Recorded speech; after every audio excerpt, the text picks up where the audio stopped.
விழுப்புரத்தில் 12ஆம் வகுப்பு பள்ளி மாணவி வீட்டில் தூக்கு போட்டு தற்கொலை செய்து கொண்டிருக்கிறார். அது பற்றிய மேலும் விவரங்களை செய்தியாளர் கோபிநாத் வழங்கிட கேட்கலாம். வணக்கம் கோபிநாத், இந்த தற்கொலைக்கான முக்கிய காரணம் என முதற்கட்ட விசாரணையில் என்ன தகவல் எல்லாம் கிடைத்திருக்கிறது?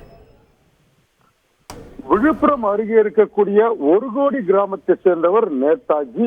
இவங்களோட பெண் குழந்தை பார்த்தீங்கன்னா 17 வயதாவது, பேர் சுனிதா. பக்கத்துல இருக்க விழுப்புரத்தில் இருக்கக்கூடிய தனியார் மெட்ரிக் மேல்நிலைப் பள்ளியில 12ஆம் வகுப்பு படிச்சுட்டு இருக்காங்க.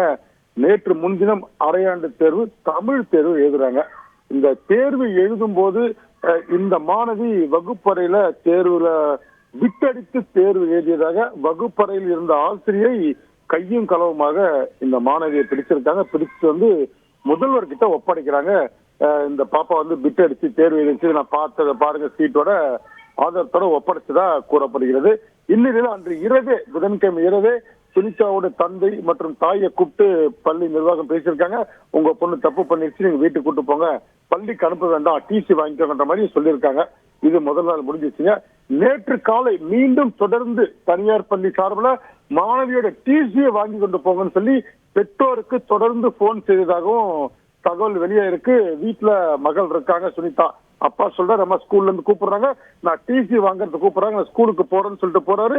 அந்த நேரத்துல தொடர்ந்து பள்ளியிலிருந்து டிசி வாங்க அழுத்தம் கொடுத்ததாக கூறி மாணவி சுனிதா வீட்டுல இருந்த ஃபேன் ஊக்குல தூக்க மாட்டி தற்கொலை பண்ணிக்கிறாங்க.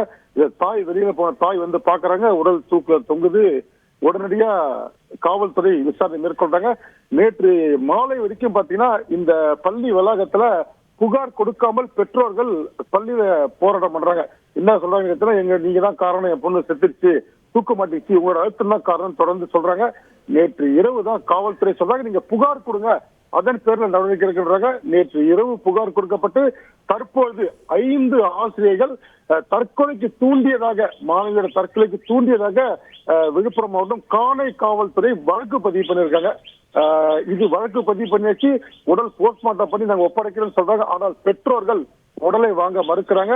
முண்டியம்பாக்கம் அரசு மருத்துவக் கல்லூரி மருத்துவமனையில ஆசிரியர்களை கைது செய்யணும் அப்படின்ற கோரிக்கை வலியுறுத்தி தற்போது உடலை வாங்க மறுத்து பெற்றோர்கள் போராட்டத்தில் ஈடுபட்டிருக்காங்க. காவல்துறை தொடர்ந்து பேச்சுவார்த்தை நடந்திருக்க தகவல் தான் தற்போதைய தகவலை பார்த்துட்டு இருக்கோம். விவரங்களுக்கு நன்றி கோபிநாத். செய்திகளை உடனுக்குடன் தெரிந்து கொள்ள உடனே சப்ஸ்கிரைப் பண்ணுங்க.